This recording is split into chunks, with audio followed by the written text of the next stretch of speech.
Bonjour à tous, bienvenue sur le Pupitre by GetPro. Le Pupitre est un média professionnel qui donne la parole aux décideurs qui inventent les ressources humaines de demain. Je m'appelle Thomas Motti, en charge des aspects marketing et communication chez GetPro, et j'ai le plaisir de recevoir aujourd'hui Kevin Duché, DRH de Germinal. Ravi de t'accueillir aujourd'hui. Ce que je te propose, Merci c'est beaucoup. pour les gens qui nous écoutent, et il faut bien se le dire aussi un peu par tradition, mais commencer peut-être par te présenter rapidement. Ça marche. Bah, merci Thomas en tout cas de m'avoir invité sur ce super podcast. Euh, je m'appelle Kevin Duchier, je suis le DRH de Germinal, une boîte qui est spécialisée de manière assez récente dans l'accompagnement à travers un SaaS des entrepreneurs. Notre objectif, c'est vraiment de permettre au maximum de personnes de pouvoir lancer leur boîte et de savoir exactement quelles sont les étapes pour pouvoir le faire. Et donc, du coup, on a créé un produit de formation pour les entrepreneurs. Euh, on est 20 chez Germinal, on a 3 ans d'existence et on a fait un pivot cette année. On est connu pour avoir été assez vocal sur notre transition au remote, pour avoir partagé 40% de l'EBITDA, donc des résultats de la boîte à l'ensemble des employés. Et donc voilà, c'est un peu les trucs forts qu'on a pu faire l'année dernière. Ouais, je crois qu'il y a beaucoup de choses, donc on va revenir un peu point par point sur Ouais. ces éléments phares. Donc de ton côté, tu as plutôt un poste de DRH chez Germinal. Donc dans le pupitre, nous on aime bien essayer d'étudier d'inventer le futur des ressources humaines. Donc je crois que tu as un parcours un peu particulier pour un DRH. Est-ce que tu voulais nous en dire un tout petit peu plus là-dessus? Ouais, carrément. En fait, je me suis lancé en tant que grosse dans le monde des startups. J'ai rejoint une boîte qui s'appelait Tucantoco en tant que deuxième employé. Enfin, on peut dire, voilà. Et en fait, je suis un peu devenu fan de monter des boîtes, de réussir à construire en fait des boîtes de 0 à 60. Et ce qui m'a le plus plu en fait dans, on va dire, ma vie de grosse chez Tocantoco, ça a été aussi vraiment comment je pouvais organiser, comment je pouvais cadrer et structurer toute la boîte. Et c'est ce que j'ai voulu garder dans mon job chez Germinal. Et quand Grégoire, le CEO de Germinal, que j'accompagnais depuis quelques années, m'a proposé en fait de rejoindre en tant que RH, je me suis dit en fait, waouh, en fait, peut-être que c'est le job qui est fait pour moi. Peut-être que je peux avoir ma propre vision dans ce super job et essayer d'apporter quelque chose de nouveau. Et c'est comme ça que je suis un peu arrivé à ce poste-là. C'est pas la transition qu'on connaît normalement, quoi. Si je résume un peu, peut-être que je me trompe, hein, tu me dis, mais tu as un peu appliqué la méthodologie grosse au monde des ressources humaines finalement. Ouais, je l'ai complètement appliqué. En fait, en fait, ma logique et ma philosophie, c'est vraiment de pouvoir expérimenter des choses. Donc déjà, on a beaucoup testé et on a vraiment essayé de voir tout le parcours d'un employé comme étant celui d'un utilisateur. Et en fait, un utilisateur, tu veux qu'il reste, tu veux qu'il soit heureux et épanoui sur ton produit ou sur ton outil. Bah là, c'est pareil. En fait, on veut la même chose. On veut que les gens, en fait, soient satisfaits de leur job, soient satisfaits des conditions dans lesquelles ils le font. Et ça, en fait, c'est cette logique-là, en tout cas, de réussir à expérimenter des choses avec les gens, de ne pas avoir peur de tester des choses et de prendre des risques, et de créer un peu une nouvelle manière de travailler qui ressemble à celle de Germinal et qui ressemble aux attentes qu'ont les gens qui travaillent chez Germinal. En fait, ça, c'est vrai que c'est assez inhérent aux pratiques des grosses, ou en tout cas aux philosophies des grosses, quoi. Ok, j'ai une question bête du coup, parce que tu t'as parlé de rétention un peu, enfin de l'idée que les collaborateurs restent ensuite chez Germinal. Est-ce que, enfin, est-ce que vous avez des KPI, enfin, est-ce que vous avez observé justement du coup. Et ben en fait, on a fait un pivot, donc on a un turnover qui est peut-être un des plus hauts du marché en France. Donc, donc ça, c'est voilà. Donc, j'ai ce super KPI qui vient juste de détruire exactement tout ce que j'aurais raconté là-dessus. Mais donc c'est assez critique en ce moment. Mais j'espère que maintenant que notre pivot a été réalisé et que en gros les gens qui sont restés sont satisfaits de leur job et satisfaits de la direction de la boîte, qui resteront plus longtemps, quoi. Enfin, je suis désolé du coup, hein, mais c'est vrai que c'est Ah non, mais tu poses des super questions et t'as les réponses qui vont devant, hein. non, mais c'est C'est la période qui normal. fait ça, du coup c'est très compréhensible et c'est assez normal.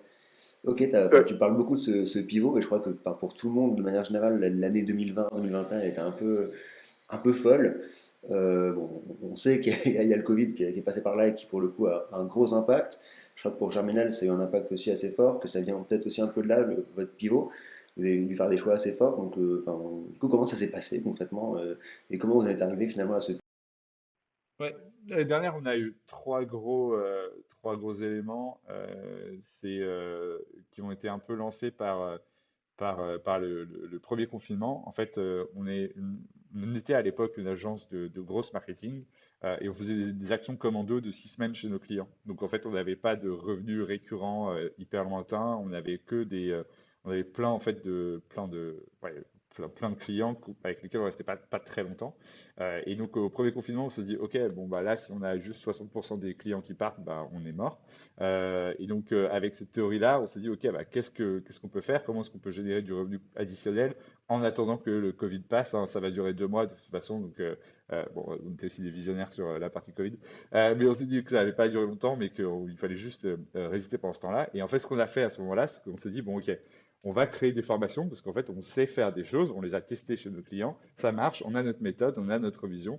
Et donc, du coup, comment est-ce qu'on peut faire du coup pour réussir à donner cette valeur.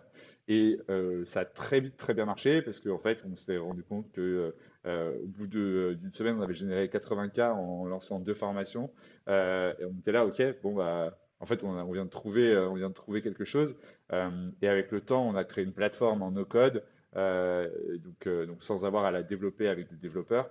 Euh, et là, ça a très vite fait à 50% de notre CA.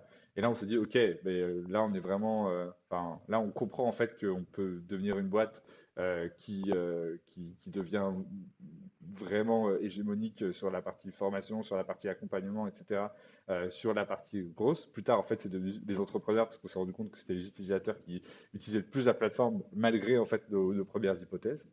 Et donc, il y a vraiment eu cet élément de transition pendant toute une année où on s'est rapproché de plus en plus de notre dernière hypothèse, qui est celle qui marche aujourd'hui, qui est en fait un petit accompagnement à l'entrepreneuriat. Donc, ça a été un pivot radical, couplé avec une décision un peu de toute l'équipe qui a été de se dire, bah, à partir de maintenant, on va faire du full remote, on va faire du télétravail complet. Et notre idée, en fait, c'est de pouvoir travailler d'où on veut. Donc, on va garder nos locaux, mais on va aussi faire en sorte que les gens puissent travailler dans des coworking space, qu'ils puissent travailler dans n'importe quelle autre ville. Comme résultat, en fait, ça a eu qu'au final, bah, un an plus tard, un an et demi plus tard, il n'y a plus que 30% des gens qui sont à Paris. Et le reste de la boîte, en fait, est parti. Soit il y en a qui sont partis, qu'on a recrutés à La Réunion, et dans d'autres villes de France. Il y a même une personne qui est partie à Dubaï, une personne qui est partie en Thaïlande. Voilà, en fait, on a eu plusieurs tests et plusieurs personnes en fait, qui sont juste dit en gros, Paris, c'est plus pour moi, quoi. Donc voilà, une année assez chargée qui a lancé pas mal de renouveau chez nous, où on s'est vraiment dit, en fait, on va aller encore plus loin. On veut, en fait, le télétravail, c'est presque un acte militant. Et en fait, ce que ça cache derrière, c'est vraiment cette notion de décentralisation de l'entreprise, d'autonomie, de vraiment créer une ambiance où, en fait, les gens sont des adultes et du coup sont responsables et on les met en responsabilité. Donc, c'est deux revers de la médaille, hein. C'est pas toujours facile d'être responsable et d'assumer ses torts ses charges ou ses responsabilités. Et derrière ça, en fait, il y a vraiment eu cette logique de se dire, OK, si on décentralise l'entreprise, bah, du coup, on décentralise aussi le succès. C'est-à-dire que bah, on va partager 40% des revenus enfin, de l'EBITDA du coup de l'entreprise à tout le monde de manière égalitaire. Parce qu'en fait, l'impact de chacun, en fait, surtout sur des entreprises qui sont de petite taille, même 300 personnes, c'est pas gros. Nous, on peut, de 20 à 300, on a de la marge. Ça a du sens de repartager la valeur. Ok, bon, j'imagine que cette partie repartage de la valeur a été plutôt bien perçue et bien accueillie en interne. Pour le côté full remote, est-ce qu'il y a eu des réfractaires? Est-ce que tout de suite ça a été un enthousiasme général? Bah, tu vois, tu parlais tout à l'heure de comment tu appliques le- de l'influence grosse dans mon métier. En fait, moi, j'essaie de pouvoir mesurer en fait ce genre de choses. Donc, je lance des questionnaires toutes les semaines déjà pour voir comment les gens vont et pour prendre le pouls, etc. Et en fait, dans un de ces questionnaires, j'avais rajouté une question pour demander en fait enfin, il y avait trois possibilités. Est-ce que je suis enjoué à l'idée de me mettre en full remote? Est-ce que j'attends de voir ou est-ce que je suis totalement réfractaire? Et en fait, je me rappelle plus de la stat, mais on était à 60-40 ou 70-30 pour, le deuxième pourcentage, c'était ceux qui voulaient voir. On a eu, de ce qui m'a été dit, en fait, un ou deux départs sur 25 personnes qui étaient liés au full remote, où les gens, en fait, à un moment se sont dit, ah, en fait, c'est vraiment pas pour moi. Et je comprends que maintenant c'est la culture et que tout le monde est hyper satisfait de ça, donc je pars, quoi. Donc en fait, ça a été un test pour nous. On s'est dit, OK, on avait plusieurs étapes. La dernière étape, c'était septembre dernier, où on se disait, bah voilà, ça fait 6 mois, de mars à septembre, qu'on a testé d'être complètement en télétravail. Est-ce qu'on veut continuer? Et en fait, on a juste appuyé sur le bouton continuer parce que on n'arrivait plus à imaginer un retour en arrière, en fait, tout simplement. Ok, bah, c'est intéressant. J'allais te poser la question justement de est-ce que c'était toujours dans cette philosophie grosse finalement, est-ce que c'était un test avec l'idée peut-être de revenir en arrière si ça fonctionnait pas, ou est-ce que si vraiment c'était Ouais, une décision définitive? Ouais, c'était absolument. En fait, il y a presque rien qu'on veut graver dans le marbre. Ça a son. En fait, faut juste extrêmement bien communiquer sur ce qu'on veut faire et quelles sont nos attentes et qu'est-ce qu'on veut tester et quelles vont être les raisons pour lesquelles on reviendrait en arrière. Euh, et bien valider une fois que ça l'a été, que en fait, ce sera plus un test, etc. Mais on fait un peu ça dans toutes nos approches RH de vraiment en fait communiquer. Là, la rémunération, c'est un test depuis 1 an ou 2 ans. Il y a des paramètres qui vont changer. Il y a des choses qui avantageaient certaines personnes qui ne les avantagent plus suite à une énième amélioration, on va dire, de la grille. Mais en fait, c'est comme ça en fait qu'on crée des éléments nouveaux. C'est comme ça qu'on crée aussi de la confiance dans nos process parce que les choses elles sont créées avec les gens, quoi. Surtout si on fait des erreurs et si c'est pas satisfaisant, on revient en arrière, on modifie et on s'améliore constamment. Ok, ok, bah c'est hyper intéressant. Du coup, cette transition vers le full remote, enfin, donc j'ai compris que enfin, ça avait pris un peu de temps, c'était un test. Est-ce qu'il y a eu des évolutions à faire en termes de rituels? Parce que j'imagine qu'il y a peut-être des réunions d'équipe le lundi ou le vendredi qui du coup vont sauter parce que les gens sont plus en présentiel. Est-ce qu'il y a des rituels comme ça que vous avez dû mettre en place ou il y a d'autres choses auxquelles on peut penser, le côté machine à café qui du coup disparaît un peu? Est-ce qu'il y a des choses qui ont été créées pour pallier un peu cet aspect un peu convivialité du travail? Enfin, voilà, comment vous avez fait sur ces sujets-là? Ouais. Donc là, clairement, il y a sur l'aspect relationnel et comment est-ce que tu gères ça, il y a, nous, ça a été un des premiers trucs que tout le monde a identifié. C'était vraiment comment est-ce qu'on crée du lien, comment est-ce qu'on reste en contact, comment est-ce qu'on communique, quoi. Nous, on a eu un gros sujet sur les points de contact. Donc, clairement, on s'est mis dans une logique de, OK, comment est-ce que maintenant on va ritualiser la boîte pour faire en sorte que on tombe pas dans la réunionnite, mais qu'on ait assez de points pour être satisfait en fait de nos relations.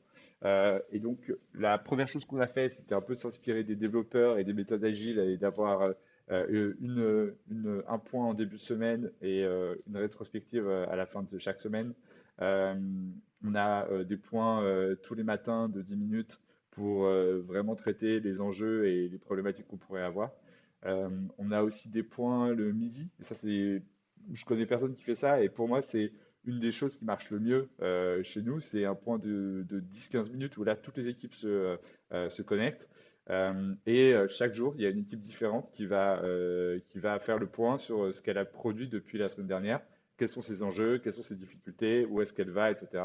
Ça nous permet du coup d'être hyper alignés et de vraiment savoir, d'avoir un peu ce qu'on avait à l'époque où vous allez à la machine à café et vous vous retrouvez avec le marketing alors que vous êtes sales et vous posez un peu une question de ah, vous en êtes, etc. Pareil pour les devs.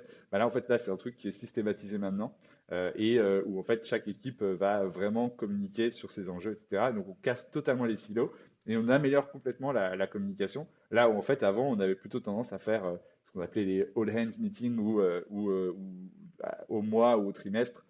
Et c'était en fait finalement quand je m'en rends compte aujourd'hui, c'était pas suffisant. Et aujourd'hui on est tout le temps en train de communiquer sur nos résultats, tout le temps en train de communiquer sur nos problématiques et ça permet vraiment de créer plus de cohérence et de solidarité entre les équipes, quoi. Génial, parce que du coup, c'est vrai qu'intuitivement, on aurait l'impression que le full remote puisse un peu couper cette communication. Et du coup, finalement, c'est tout l'inverse. Le niveau d'information que chaque équipe va avoir est plus important que ce qu'elle aurait eu en présentiel, finalement. Ouais, finalement, ouais, parce que tu es moins dans quelque chose de toute façon, on est au même endroit, donc forcément, ça va transpirer, forcément, ça va être fait de manière magique, etc. Et là, en fait, comme c'est systématique, on se retrouve face à quelque chose où la communication est beaucoup plus fluide. Donc ça, c'était vraiment important. Après, tu as vraiment la partie sociabilisation où nous, on a fait on a pris en gros trois types d'événements. On a fait trois types d'événements. Le premier, c'est de faire en sorte que tout le monde revienne à Paris tous les mois, une après-midi et une soirée, pour être en mesure de toujours garder ce lien physique, ce lien qui est juste qu'on peut pas reproduire ailleurs, et donc du coup travailler sur des projets complexes et qui demandent vraiment d'être à plusieurs, etc. Ça permet vraiment de faire avancer des sujets sur lesquels on est resté bloqué pendant le mois et qu'on n'a pas pu booter avant. Euh, Il y a trois séminaires par an, du coup. Donc, tous les 4 mois, on fait un séminaire de 3 jours où il y a toute l'équipe qui se réunit. Et encore une fois, là, on travaille sur des process, on travaille sur les objectifs et la vision de la boîte. Et on fait du team building comme à n'importe quel séminaire, quoi. Et il y a un troisième élément qui avait été lancé par une personne de la boîte, qui était en gros ce qu'on appelait les germines nomades. C'est-à-dire que dès que quelqu'un va quelque part et il dit, bah, en fait, là, je vais à Lisbonne pendant 10 jours, j'ai envie de travailler là-bas, qui est chaud pour venir avec moi. Et du coup, bah, vous avez entre 3 et 10 personnes qui se pointent et qui réservent une villa et qui travaillent pendant une semaine dans des conditions un peu de rêve. Parce que voilà, quand tu es à 10, tu peux t'acheter des trucs cool avec des piscines et tout. Et donc, du coup, voilà, c'est vraiment cette logique d'avoir des choses organiques et qui vont un peu sortir du chapeau de temps en temps et avoir des choses structurelles où tu sais que tous les mois tu reviens à Paris, tu sais que tous les quadrimestres, je sais pas comment on appelle ça, tu vas faire un séminaire. Et donc voilà, donc ça c'était hyper intéressant. Et je pense que c'est ce qui nous permet de vraiment avoir ces points-là. Et le dernier point qui est aussi hyper important, c'est comment est-ce que tu vas manager, comment tu vas faire progresser les gens, comment est-ce que tu gardes en fait ce lien fort. Et nous, en gros, on a vraiment travaillé sur cette partie de OK, comment on suit chaque individu. Et donc, du coup, les individus, ils ont un point avec leur leader tous les mois. Ils ont un suivi de la performance, qu'on appelle les performance reviews, où là, on va vraiment décortiquer ce qui a été fait les 3 derniers mois et on va donner des objectifs pour les 3 mois prochains. Et en fait, les one-on-one sont des espèces de suivi de ces objectifs-là. Et ensuite, tous les 6 mois, on a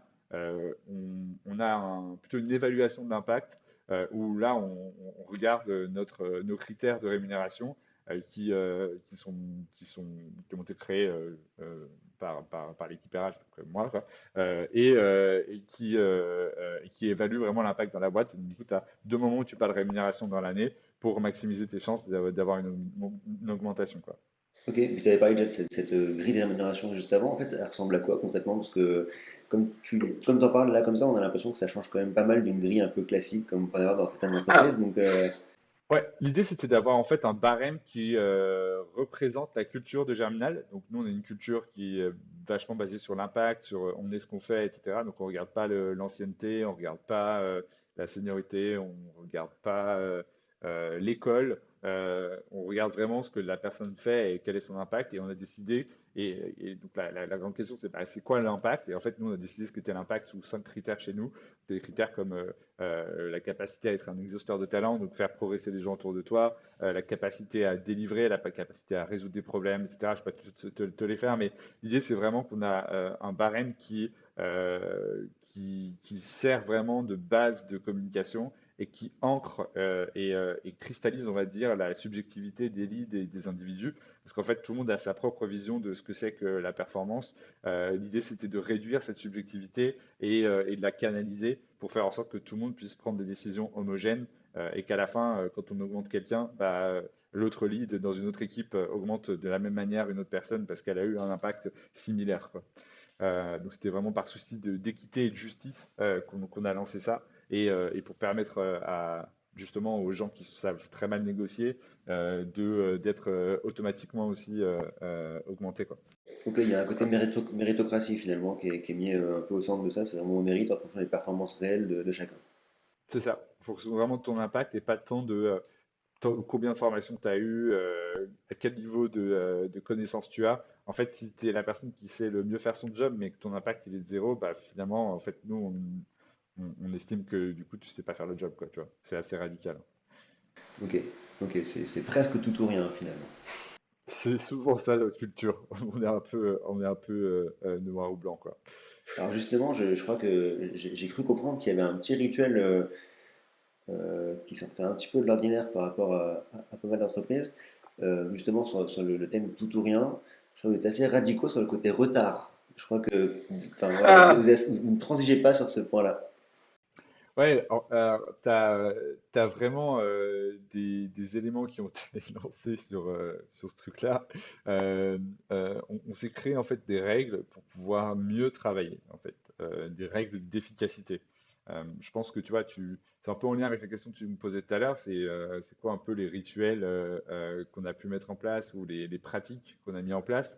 Euh, Déjà, enfin, la transition remote et physique enfin, ou physique à remote plutôt, c'est déjà tu passes de l'oral à l'écrit. Donc déjà, tu es, dans une communication où tu te parlais tout le temps et tout le monde avait tout le temps l'information, à en fait quelque chose qui est écrit. Pareil, tu passes de maintenant, je viens de taper sur l'épaule, à en fait plus tard, donc à l'asynchrone, à consommer les choses plus tard, etc. Du coup, tu te retrouves facilement à être dans un milieu assez chaotique où tu sais pas trop où en sont les gens, où tu sais pas trop s'ils sont connectés ou pas, est-ce qu'ils travaillent ou pas. Surtout nous, dans notre cas, il y a le décalage horaire, on a travaillé sur nos formats de travail, donc en fait, il y a des parents qui décident de pas travailler entre 16 et 18 pour être avec leurs enfants. Moi, je travaille pas de midi à 15 heures pour faire mon sport, etc. Et donc, du coup, tu as vraiment une logique de comment est-ce que tu sais que les gens vont respecter ton temps, comment est-ce que tu sais que les gens vont show up. Enfin, j'essaie de faire des anglicismes, mais j'en fais tout le temps, c'est horrible. Euh, Comment tu sais que les gens ils vont vraiment venir dans ta réunion, etc. Comment est-ce que tu crées de la confiance dans le fait et de la prédictibilité dans les échanges, etc. Bah, c'est en mettant des règles assez radicales, notamment cette règle de pas le droit d'être en retard à plus de 2 minutes, sinon en fait la réunion elle est annulée, ou la personne qui arrive en retard, c'est pas c'est une réunion par exemple le midi, bah, en fait on l'exclut immédiatement et du coup en fait c'est juste une manière pour nous en fait de montrer que on croit au fait que si par exemple je te dis bah est-ce que tu peux me faire ça pendant 3 jours, bah, dans 3 jours ça sera fait, quoi. C'est vraiment cette notion de confiance dans le travail des autres, confiance dans les règles qui ont été établies pour pouvoir garder un semblant de structure qui te permet du coup d'avoir un auto d'autonomie et ça c'est vraiment la règle qu'on a réussi à comprendre, c'est plus tu as de liberté et plus en fait il faut des structures et des règles qui permettent de cadrer cette liberté. Ok, oui, c'est vrai qu'en plus c'est pas évident parce que on peut avoir tendance aussi à vouloir mettre beaucoup de réunions parce que la distance oblige un peu à ça, donc pour éviter la réunionnite, pour s'assurer que les réunions ont bien lieu à l'heure et durent une demi-heure et pas trois quarts d'heure ou une heure parce qu'on peut vite déborder. Donc en fait c'est une décision qui est assez radicale mais qui se comprend assez bien. C'est clair. Et franchement, le côté réunionnite, tu vois, je t'ai parlé beaucoup des points qu'on avait. On en a quand même beaucoup, mais ils sont tous, tu vois, standardisés. et on les remet en question très rapidement quand ils sont pas efficaces. Mais la réalité, c'est que derrière ça, on a une éthique et, enfin, euh, et des méthodes de travail qui nous permettent vraiment en fait d'avoir une haute vélocité et il y a très peu d'interruptions la journée hors cadre prédéfini, quoi. Et c'est ça qui est hyper important. Ok, ouais, ce qui permet vraiment de se concentrer réellement, d'avoir des vraies plages de travail. Je sais qu'il y a un terme un peu à la mode en ce moment, le côté deep work, mais du coup, vous avez vraiment cette possibilité de se concentrer sur une tâche dans la durée. Carrément. Ok, ok. Alors, tu m'as parlé du coup du fait de pouvoir éventuellement choisir ses horaires. Je crois que ça aussi, c'est assez particulier à Germinal. Donc, enfin, c'est pareil, comment ça a pu se mettre en place, parce que j'imagine que enfin, pour travailler ensemble, souvent on part un peu d'une base d'horaires assez classiques, on propose des réunions justement, on y revient sur les horaires assez classiques. Donc comment on compose avec des horaires qui peuvent être très différents d'une personne à l'autre, ou d'une personne qui par exemple serait en Thaïlande ou à l'autre bout du monde et aurait des horaires décalés parce qu'un décalage horaire ou... Ouais.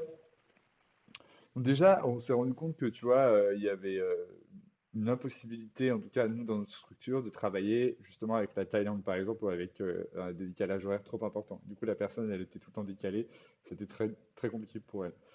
Euh, mais par ailleurs, tu vois, il y a vraiment une notion tu t'alignes sur ton équipe, tu travailles sur ton équipe, sur quand est-ce que en fait vous allez mettre vos points, quand est-ce que vous allez euh, ouais, les graver dans le marbre. Et une fois que ça a été fait, le reste en fait, tu vois, par défaut normalement, de 9 heures à 18 heures, tu es là, quoi. Et ça, c'est par défaut dans une entreprise lambda. Et nous, en fait, là, on a inversé la tendance, on a fait par défaut. J'estime que t'es pas là, mais je sais que tu seras là à ce point-là, ce point-là et ce point-là dans la journée. Et le reste du temps, en fait, on communique sur nos agendas les plages horaires sur lesquelles on est en deep work, par exemple, où on n'est pas concentré. On a tous une certaine prédictibilité de nos emplois du temps et on essaie tous de vraiment d'avoir en fait voilà, on a plein de sets de meilleures pratiques pour réduire la charge mentale, quoi. Et ça, c'est hyper nécessaire pour, tu vois, genre, être en capacité de se faire confiance et que en fait, bah, tout le monde soit sous les mêmes règles et ait vraiment les mêmes notions d'organisation et les mêmes pratiques d'organisation, quoi. Ok, je retiens vraiment le mot confiance que tu as déjà dit plusieurs fois et sur lequel tu as insisté encore cette fois-ci. Je pense que c'est un point qui a souvent été un point de friction dans pas mal d'entreprises qui ont dû passer, notamment pour le premier confinement, en full remote un peu du jour au lendemain. Et c'est vrai que je pense que c'est la clé de voûte un peu pour que ça se passe bien finalement, de passer en full remote. Ouais, en fait, c'est la base, mais c'est une base qui doit se construire. En fait, la confiance, quand tu élimines des notions comme croire, juste, enfin, euh, le format de travail qui bouge tout le temps fait que du coup, et le fait que tu sois en remote fait que tu ne peux pas faire autrement que de faire confiance aux gens. Mais cette notion de confiance, elle doit être backée par c'est quoi le travail qui doit être fait. Et ça, c'est quelque chose qui est très compliqué parce que quand tu dois juste te pointer au taf, aller au bureau et faire du mieux que tu peux, entre guillemets, bah, là, tout le monde est content. Le problème, c'est que quand tu es en remote, on ne sait pas que tu as fait du mieux que tu pouvais. Et donc, du coup, on doit être hyper clair sur c'est quoi faire le job, c'est quoi le minimum requis, c'est quoi surperformer, c'est quoi tes objectifs, etc. Et c'est pour ça que c'est si important d'avoir des leads qui passent beaucoup de temps à coacher les équipes, etc. Ce qui, nous, a été quelque chose qui nous a vachement manqué et sur lequel, aujourd'hui, on est énormément en train de se concentrer dans nos recrutements, de toujours avoir, en fait, des leads qui ont une grosse expérience d'avoir eu des équipes nombreuses, d'avoir coaché beaucoup de gens, d'avoir eu plusieurs expériences de coaching, etc. Parce qu'on se rend compte que c'est d'autant plus important pour faire progresser les gens et pour donner des objectifs très clairs et atteignables, quoi. En fait, il y a un gros travail sur la valeur du travail et sur ce que c'est que de travailler, enfin, de bien travailler finalement. C'est ça. Parce qu'il y a plus ce truc de try hard. Et en fait, ce que ça donne, du coup, comme opportunité, c'est le fait de pas avoir à faire 45 heures de taf pour être satisfait de ce qu'on a fait. Donc, on peut justement réduire ses horaires. On peut même imaginer travailler que 4 jours sur 5. Moi, c'est des choses sur lesquelles on a eu des personnes qui ont testé. Elles sont revenues dessus ou elles sont parties de la boîte. Donc, on n'a pas eu le fin mot de l'histoire. Mais en tout cas, on est hyper à fond sur, en fait, tester des nouveaux formats parce que on a cette logique de, on sait ce qu'on attend des gens. Donc, du coup, si tu arrives à faire ton taf en 2 jours, ben, on va pas te dire, bah, fais-en plus. On sera déjà content, en fait, que tu aies réussi à faire ce taf et que tu aies eu cet impact parce que on est des gens ambitieux et que quoi qu'il arrive, les objectifs qu'on t'avait fixés, ils étaient ambitieux, quoi, tu vois. Ok, ok, c'est hyper intéressant pour le coup. Ça, ça remet pas mal de choses en question quand même derrière. Ouais, ça a été un peu genre, tu vois, j'avais un peu l'impression de faire un peu de la philosophie très, très bas niveau, hein, mais un peu de la philosophie dans le sens où tu regardes un peu ce que tu toujours fait et tu te dis, OK, à quoi ça servait un bureau, à quoi ça servait de se voir en physique, pourquoi en fait, enfin, et qu'est-ce que ça nous apporte et pourquoi en fait on fait du 9-18 heures, quoi. Pourquoi on fait toutes ces choses-là et pourquoi on commence tous à la même heure. Bah, tu vois, tu reposes toutes les questions et tous les trucs que tu vois qui te semblent tous les trucs qui te semblent normaux. Waouh. Et du coup, en fait, quand tu remets ça dans son contexte, tu commences à te reposer des questions. Enfin, et c'est ça que fait le remote, en fait, c'est que tu te reposes des questions euh, sur des choses hyper simples que tu faisais au quotidien, et ça te permet d'être hyper créatif et de recréer des nouvelles pratiques, quoi. Ok, ouais, tu te poses vraiment des questions sur enfin, pourquoi tu viens au travail, pourquoi ces rituels-là sont obligatoires. C'est hyper intéressant. Alors, je vais essayer de gratter quand même parce que c'est toujours intéressant. Est-ce qu'il y a une exclusivité qui est en test en ce moment et qui sera annoncée bientôt? Non, là, on est hyper. Là, on est vraiment dans une période de. Ok, on a testé plein de choses. Maintenant, en fait, il faut qu'elles soient. Faut que ça devienne des rituels. Il faut que ça devienne des habitudes. Tu vois, genre justement, la rémunération, ça fait longtemps qu'on travaille dessus. Là, on arrive presque à un niveau que moi j'estime satisfaisant. Le full remote, on commence à voir les limites de ah ok, bah, il faut pas qu'il y ait plus de 4 heures de décalage horaire. Tu vois, il y a plein de choses où maintenant on commence à jouer avec les limites, on commence à vraiment bien appliquer tous ces éléments.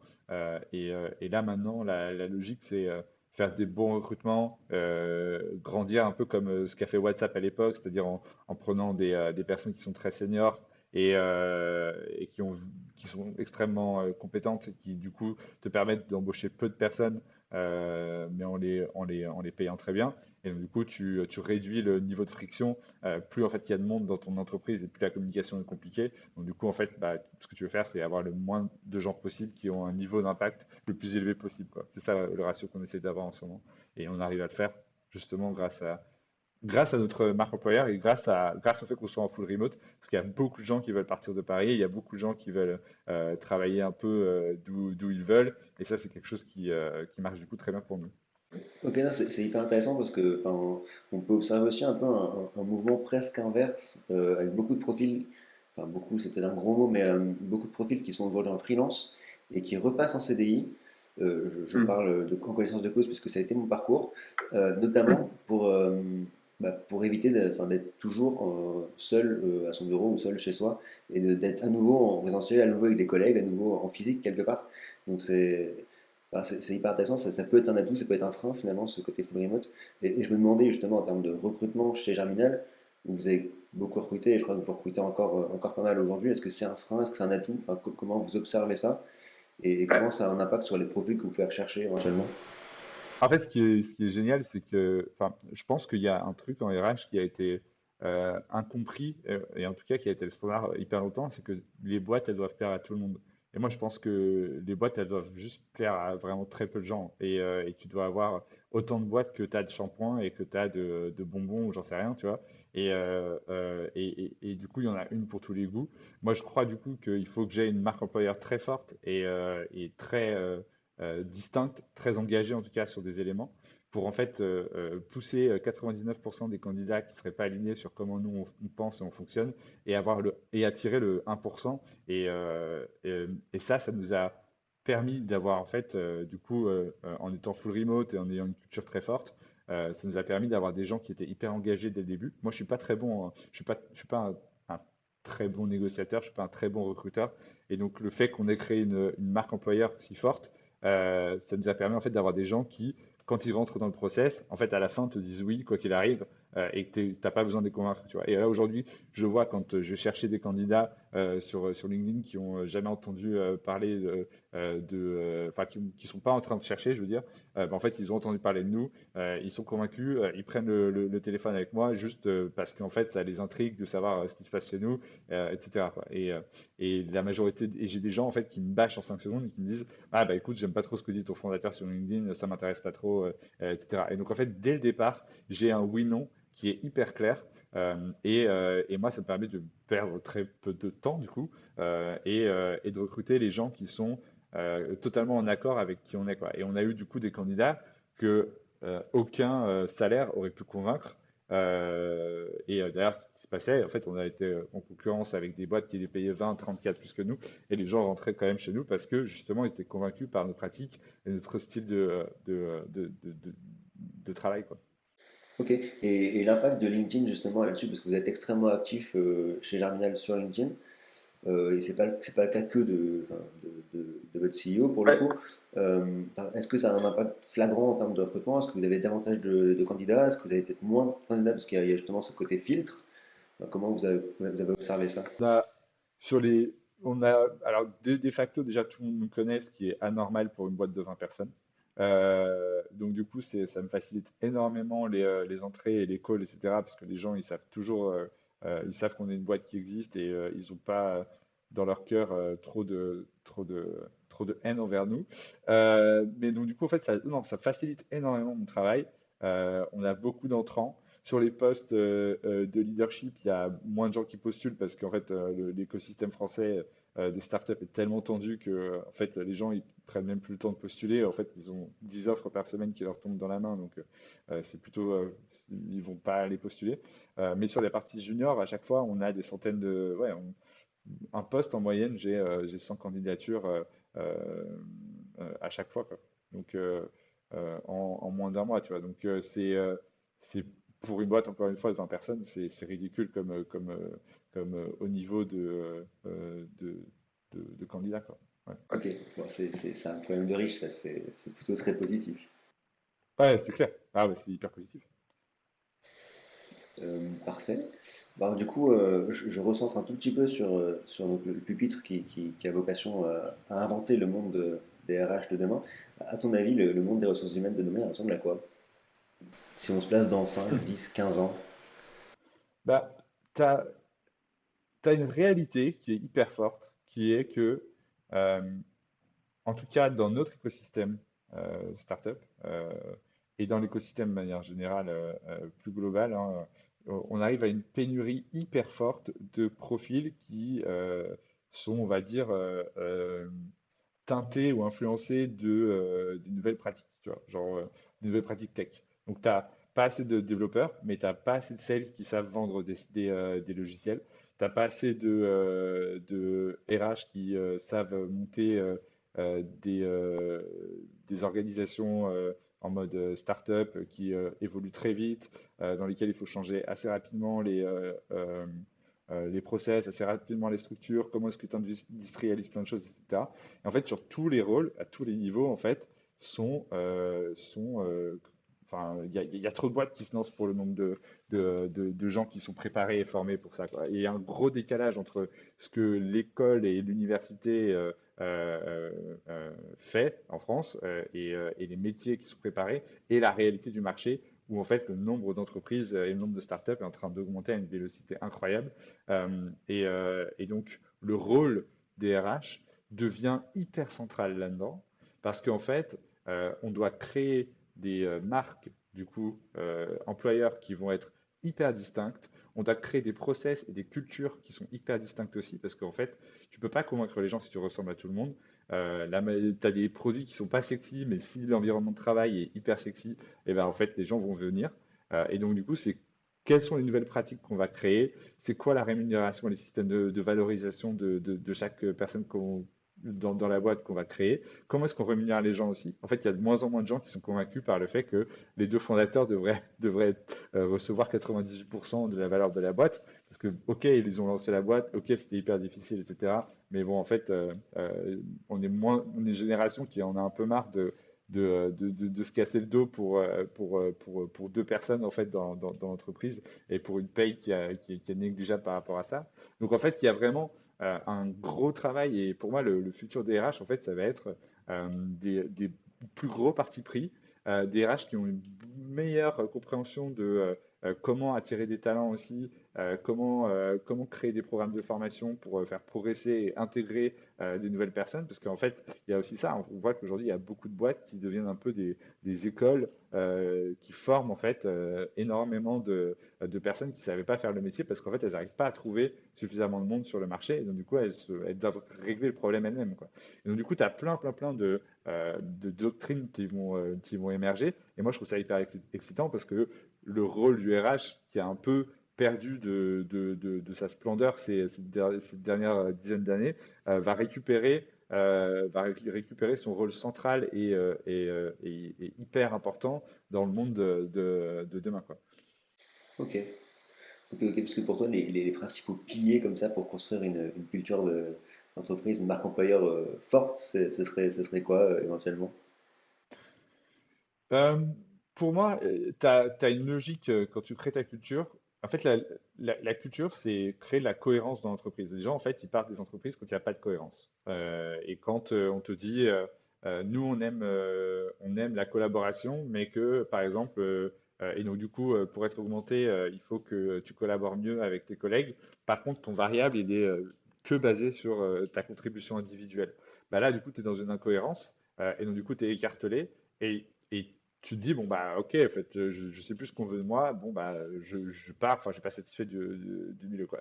Et dès que tu as un problème de cohérence dans une entreprise, c'est hyper compliqué. Donc, du coup, le rôle du RH, c'est d'apporter de la cohérence et d'apporter une logique à niveau global sur la rémunération, sur le recrutement, sur la revue de la performance et l'évolution des gens, sur comment est-ce qu'ils vont progresser, sur leur bien-être, sur comment est-ce que tu fais pour tout ce qui va être création de liens et comment est-ce que tu fais pour aider les gens dans leurs moments de vie, parce que tout le monde a des moments de vie différents, tu vas être parent, tu vas avoir des moments difficiles dans ta vie, il y a toujours des choses qui font que les gens ne sont pas en fait à 100% de leur capacité de travail. Et en fait, toi, comment est-ce que tu intègres en fait tous ces éléments qui sont la vraie vie en fait et que j'ai l'impression que beaucoup d'entreprises aujourd'hui ignorent un peu, tu vois, bah, en fait, comment est-ce que tu fais pour réintégrer toutes ces notions-là et te dire, bah, OK, il y a des temps pour tout. Il y a des gens, en fait, que je vais créer des choses comme, je sais pas moi, des congés pour, bah, par exemple, le parental act. C'est quelque chose qui, pour moi, en fait, a été un énorme bond en avant parce que c'est arrivé avant même la loi, en fait. Il y a des gens qui sont dit, en fait, le congé second parent, c'est n'importe quoi, c'est pas suffisant et on va faire un mois, on va se regrouper en tant que collectivité d'entreprise et on va avoir un impact sur la société. Et au final, je ne sais pas si c'est ça ou autre chose qui a déclenché le fait qu'aujourd'hui en France, il y ait presque un mois de congé second parent. Mais en tout cas, je suis fier de ça. Je pense que plus d'entreprises doivent justement réussir à faire ça. Et demain, les entreprises qui seront euh, en avance sur leur temps, c'est celles aussi qui auront les meilleurs talents, quoi. Voilà.